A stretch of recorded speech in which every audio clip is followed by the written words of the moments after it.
다음은 이제 인지적 관점입니다. 볼게요. 자, cognitive psychology. 자, cognitive psychology라는 건 인지주의 심리학이에요. 인지심리학.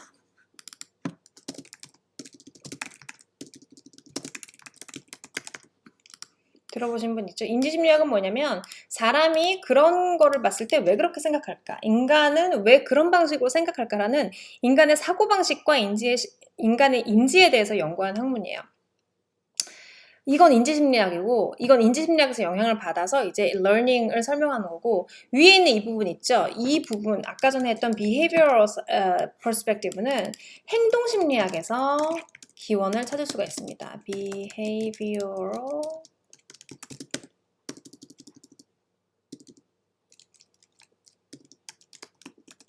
psychology. 행동주의 심리학, 행동심리학에서. 그래서 행동심리학은 동물의 행동을 설명하는데 적합하고 인지심리는 사람의 어떤 학습을 설명하는데 적합하다라는 그 기류로 요즘은 가고 있다라고 아시면 되고요.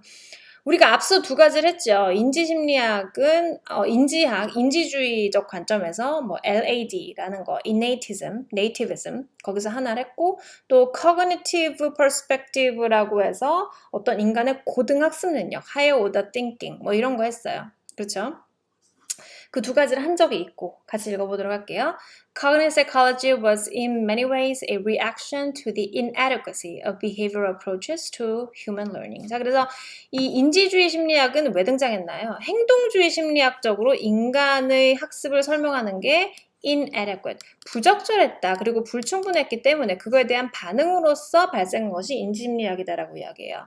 자, conditioning, 그 조건화 paradigms were quite sufficient for animal training.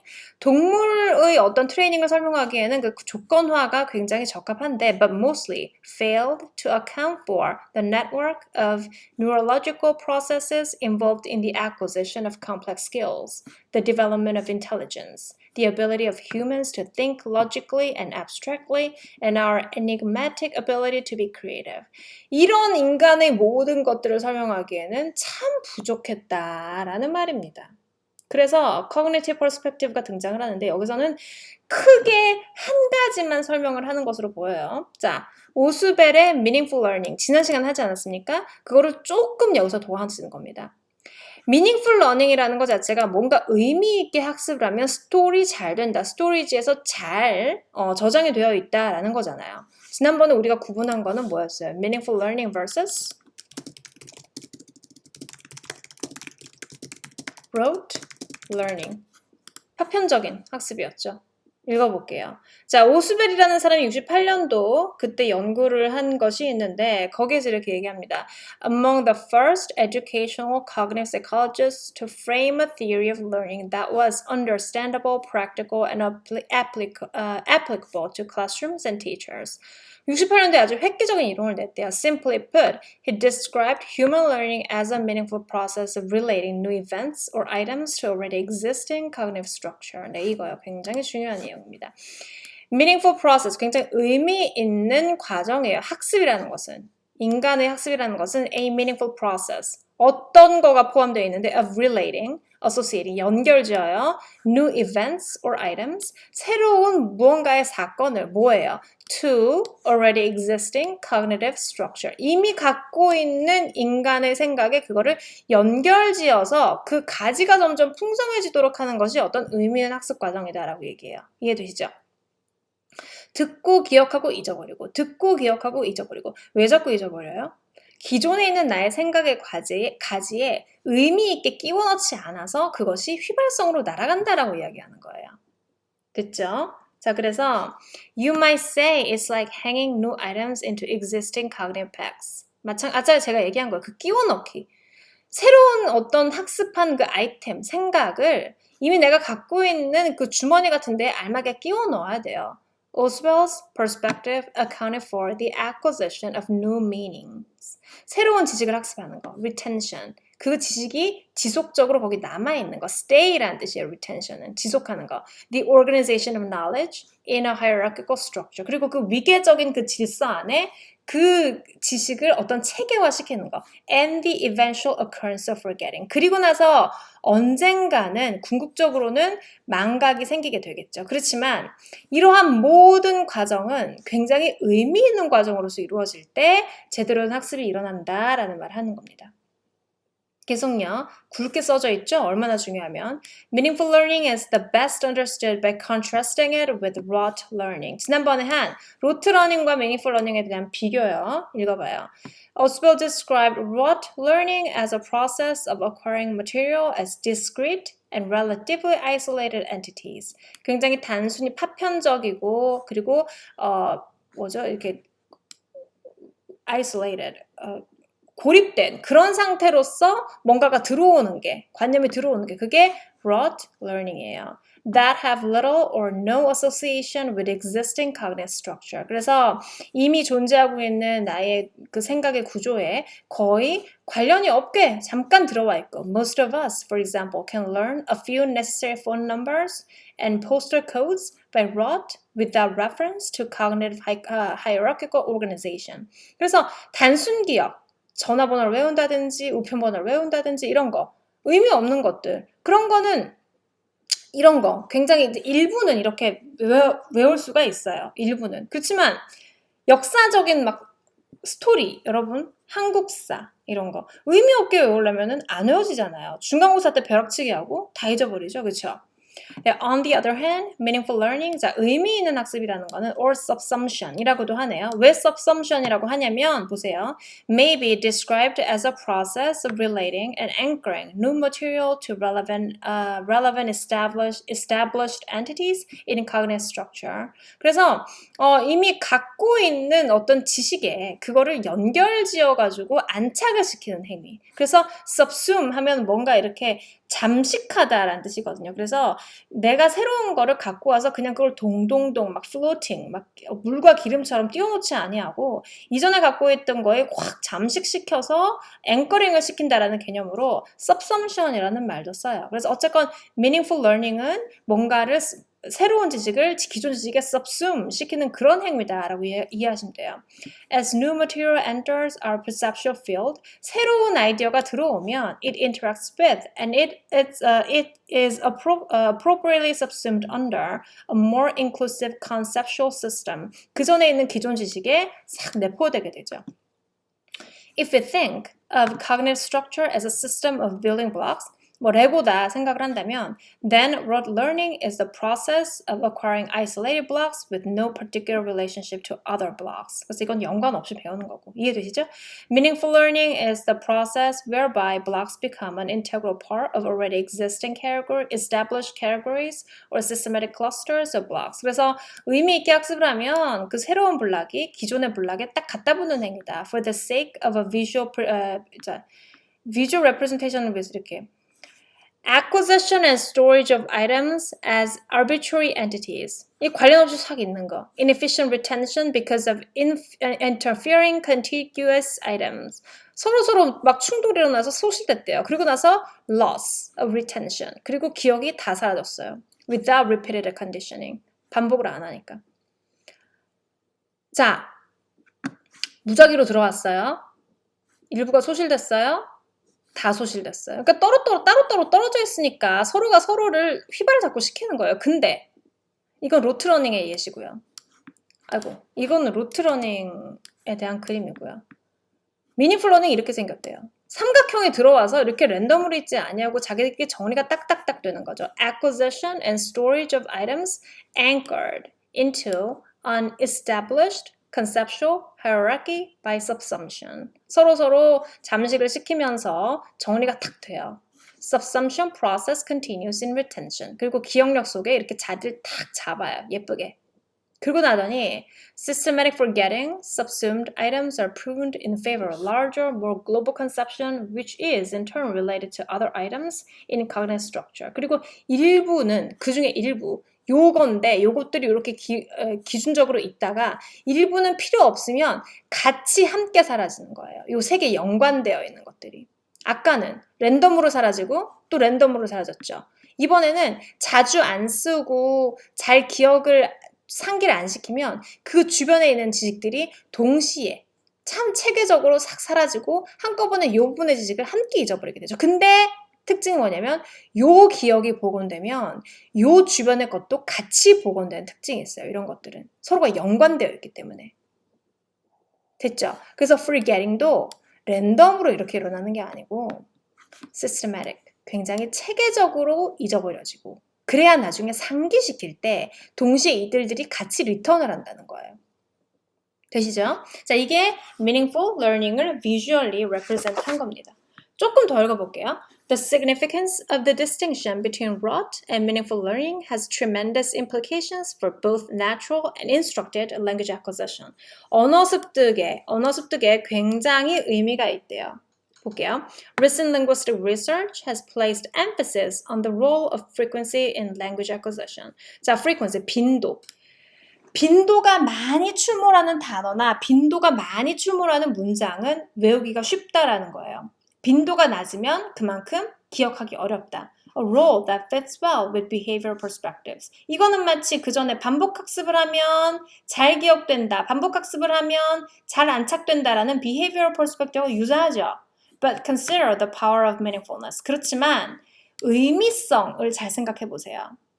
In the eventual retention of cognitive items. 의미 없이, 이게 무슨 말이야? 의미 없이 그냥 반복하기만 하면 eventually retention이 안 일어난다 이 말입니다. If you carelessly run across a crosswalk and narrowly miss getting hit by a car, you won't need frequent repetitions of that scare to teach you to be careful. 차에 막 달려가다가 차에 거의 칠 뻔한 거 여러 번 해야 배웁니까? 그게 위험하다는 걸 아니죠. 한 번만 의미 있게 딱 학습하면 다시는 횡단보도를 건널 때 주변을 안 보는 일을 하지 않게 돼요. 그만큼 그 아이에겐 충격적이었기 때문에 그런 거예요. Once is enough. 한 번이면 충분하다. 왜냐하면 의미 있게 다가왔으니까. 됐죠? 이런 겁니다. 의미 있게 다가오면 한 번 해도 오래 기억나요. 근데 의미 없이 반복을 하면 아무리 반복을 해도 기억에 남아있지가 않아요. 뭐가 외우기 어려워요? 전화번호. 여기.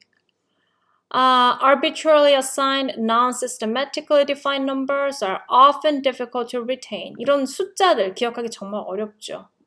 그래서 이런 meaningfulness를 찾는 거. 그래서 막 우리가 숫자로 말도 만들고, 또 앞자리만 떼가지고 또 말도 만들면서 그렇게 하는 거잖아요. 그래서 기억이 잘 되면 어디로 넘어간답니까? 그 기억력들이 long-term memory, 장기 기억 장치로. is a different matter. 장기 기억 장치로 넘어가서 안착을 하게 돼요. A meaningfully learned subsumed item has greater potential for retention. 그래서 의미 있게 학습하면 기억이 잘 돼요. Area codes, postal codes, and street addresses are sometimes efficiently retained since they bear some meaningful relationship to the reality of geographical areas or houses on the street. 이런 숫자들도 의미 있으면 기억을 하죠. Names of people are in the same category, but without frequent reinforcement could be forgotten. 그치만 잊어버릴 수도 있다. Faces, events, and relationships are clearly anchored in multiple neural circuits, but therefore are good examples of meaningful learning. 이런 것들도 의미 있는 얼굴들이나 이벤트, 관계 기억하기, 의미 있게 학습하면 기억하기 쉽다 이 말이에요. 조금만 더 할게요. 그러면 forgetting에 대해서는 어떻게 설명을 합니까? forgetting은요 이렇게요. Once again, Oswald provided a plausible explanation for the universal nature of forgetting. 그래서 보편적인 본성에 대해서 forgetting이란 어떤 것인가에 대해서 설명을 하는데 since rotely learned material is not substantively merged into cognitive structure, its retention is influenced primarily by interfering effects of similar rote material learned immediately before or after the learning task. 그래서 이게 대충 배운 거 있죠? 파편적으로 배운 거. 이런 것들은 cognitive structure에 잘 안 들어오잖아요. 그래서 its retention is influenced. 그것들의 대충 배운 거, 파편적으로 배운 거에 대한 어떤 그 남아있는 지속력은 굉장히 약하고 influenced primarily by the interfering effects of similar rote material learned immediately. 그 전후에 마찬가지로 또 rote 하게 배운 머티리얼이랑 충돌이 일어나서 머릿속에 오래 지속하지 못하는 거예요. The consequence of such effects is referred as proactive or retroactive inhibition. 그래서 이전에 배운 거랑 충돌이 일어나서 안 배워지는 거랑 이후에 배운 거랑 충돌이 일어나서 안 배워지는 거 그런 거를 다 그럼 proactive 아니면 retroactive inhibition이라고 해요. 별로 중요한 개념은 아닙니다. 어쨌든 inhibition, 자기들끼리 서로가 서로의 발목을 잡고 못 배우는 거예요. In the case of meaningfully learned material. 그렇지만 의미 있게 배우면 retention is influenced primarily by the properties of relevant and cumulatively established ideational system in cognitive structure with which the learning task interacts. 그래서 자기들끼리 너무 상호작용을 잘해서 이존에 존재하는 적절한 그리고 축적된 그런 지식들과 잘 섞인다 이 말이죠. 계속해 볼게요. Compared to this kind of extended interaction, concurrent interfering effects have relatively little influence on meaningful learning. 그래서 이런 방해 공작이 잘 받아들여지지 않아요. 의미 있게 학습하면. And retention is quite efficient. 그리고 이 지속력도 굉장히 효율적으로 되죠. Hence, in a face-to-face conversation, a person's physical features are commonly retained as part of a meaningful set. 그래서 어떤 사람이 면대면 소통을 할 때, 대면 소통을 할 때 어떤 사람 표정이라든지 제스처 같은 거 의미 있게 받아들여지니까 잘 기억이 나고 while phone numbers as isolated and unrelated entities are easily forgotten. 이런 것들은 의미 없이 머릿속에 동동 떠다니니까 잘 잊어버리게 된다라고 두 개를 이야기하는 거예요. 그리고 나서 저 뒤에 가보면 another way of conceptualizing the second stage of subsumption is a horticultural metaphor, cognitive pruning. 자, pruning이라는 건 가지치기예요. 인지적인 가지치기가 있대요.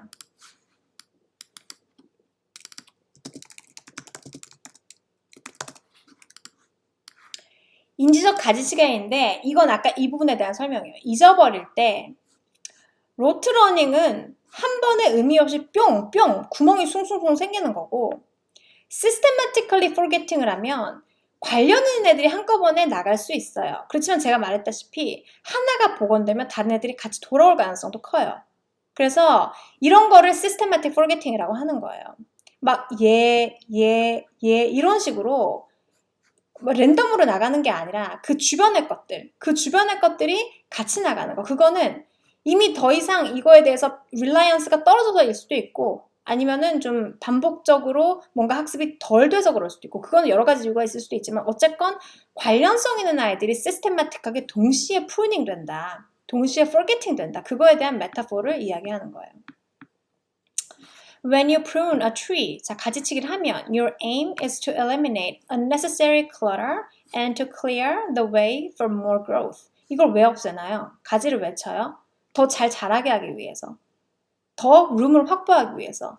Mixing metaphors and switching to the building block analogy. 다시 빌딩 블록으로 돌아가면 one might say that at the outset, a structure made of blocks is seen as a few individual blocks. But as the mind begins to give the structure a perceived shape, some of the single blocks achieve less and less identity in their own right and become subsumed into the larger structure. 하나하나 아이템이 똑같은 웨이트가 있는 게 아니고 그 아이템의 의미가 덜 있게 되면 다른 거 밑으로 들어가게 되고 그리고 그것들이 더 큰 덩어리가 되고 안에서 유기적인 뭔가 변화가 일어나게 되죠. Finally, the single blocks are lost to perception or pruned out. 그래서 그 작은 거는 잊어버려져요. And the total structure is perceived as a single whole without clearly defined parts. 하나의 덩어리가 돼서 세부 내용은 기억하지 않지만 이제 큰 내용은 기억을 하고 있는 그런 상태가 되는 거죠. 그래서 하나하나 요소, 이것도 다 작은 삼각형이었겠죠. 그렇지만 이제는 큰 그림만이 남고 그 안에 있던 너무나도 디테일했던 별로 필요 없는 정보들은 내가 잊어버리는 거예요. 잊어버려도 큰 탈이 없으니까. 아까 얘기했다시피 그 세부 정보에 대한 릴라이언스가 별로 크지 않을 경우에 빅픽처가 더 나에게 좋을 경우에 됐죠? 그래서 우리가 이제 인간은 망각을 하기 때문에 살 수 있다고 하잖아요. 그리고 인간은 머리가 너무 한정이 있기 때문에 그 기억력에 제한이 있기 때문에 잊어버려가면서 또 배운다고 하잖아요. 머리는 우리가 어떻게 하면 효율적으로 이 두뇌의 지식을 관리할 수 있을까 계속 걱정을 해요. 그래서 의미 없는 거, 이거는 덜으로 묻고 좀 더 효율적으로 솔팅을 하고 그런 활동 계속 하고 있다고 생각하시면 돼요. 언제요? meaningful learning으로 배워질 때. 아시겠죠? 그래서 머릿속에 있는 지식을 더욱더 잘 관리할 수가 있게 되는 거죠. 그 암기하는 거, 뭔가를 기억하는 거는 그 사람이 기억력이 대단하다, 기억력이 되게 좋다일 수도 있지만 그 순간에 거기에서 의미를 되게 잘 찾는 사람일 수도 있어요. 의미를 되게 잘 찾아서 어디든 갖다 끼우는 거예요. 아, 이건 이렇게 외우면 되겠네. 아, 지난번에 이렇다더니 이게 이거구나. 외우고. 정리가 잘 되는 정리가 잘하는 사람이 잘 외울 수도 있고, 정리는 피상적으로 안 하더라도 머릿속에서 정리가 잘 된다는 거는 머릿속에서 그것의 아이템이 들어갈 그 구멍을 잘 찾는다는 거죠. 기억력이 안 좋아 라고 생각하지 마시고 뭔가를 외울 때 의미를 찾아서 갖다 끼워보자 이렇게 한번 생각을 해보세요. 그러면 뭔가 학습에 있어서도 아니면은 암기에 있어서도 한국사 암기 그런 거에 있어서도 큰 도움이 될 수도 있어요. 이 오수배를 따르면요. 그렇죠? 자, 그래서 이런 거에 대해서 이야기를 했고요. 어쨌건 이런 meaningful part로 들어오면 잘 잊어버려지지 않고 항상 기억에 오래 남을 수 있다라는 거. 그 다음에 프루닝은 왜 일어난다? 그것이 더 이상 필요 없어서 더 큰 그림을 찾았을 때, 그거에 대한 reliance가 떨어졌을 때 인지적으로 그거를 시스테마틱하게 forget 하는 거는 나의 효율적인 사고방식을 위해서 굉장히 좋은 거다. 가지치기는 내가 가지를 잃기 위해서 하는 게 아니라 기억력을 확장시키기 위해서 하는 거다라고 생각하시면 돼요. 됐죠? 쭉 넘어가서 이거는 이제 안 해도 될 것 같은데 네. 그래서 어쨌건 이번에 cognitive perspective에서 한 건 인간의 cognition의 특징, meaningful learning의 특징, rote learning과 어떻게 다른지 학습하는 것뿐만이 아니라 forgetting에 대해서도 3단계 forgetting에 대해서도 rote learning에서 발생하는 forgetting이 얼마나 무시무시한 것인지 한 번에 성 나가죠. 치매 환자처럼. 하지만 meaningful learning에서 일어나는 forgetting은 얼마나 체계적인 것인지 필요하니까 잊어버리는 것이다. 잊어버릴 만하니까 잊어버린 거다. 하지만 나에겐 더 큰 것이 있다. 이런 식으로 기억이 되는 거죠. 그 subsumption이라고 부르는 거. 왜냐하면 갖다 끼우기, subsume 시키는 거니까 잠식시키는 거를 생각하시면 되고요. 그래서 이 정도 하고요. 그래서 cognitive perspective, 인간의 그 고등 사고 능력을 존중한 학습은 이런 식으로 난다. behavioral perspective가 완전 다르죠. behavioral perspective는 외적인 행동을 관찰했고요. 이거는 인간의 인지 구조의 특징에 대해서 관찰하면서 학습에 대해서 다르게 접근을 하는 거예요. 되셨죠? 자, 그러면 여기까지 하고요. 네, cognitive perspective는 여기까지 하겠습니다.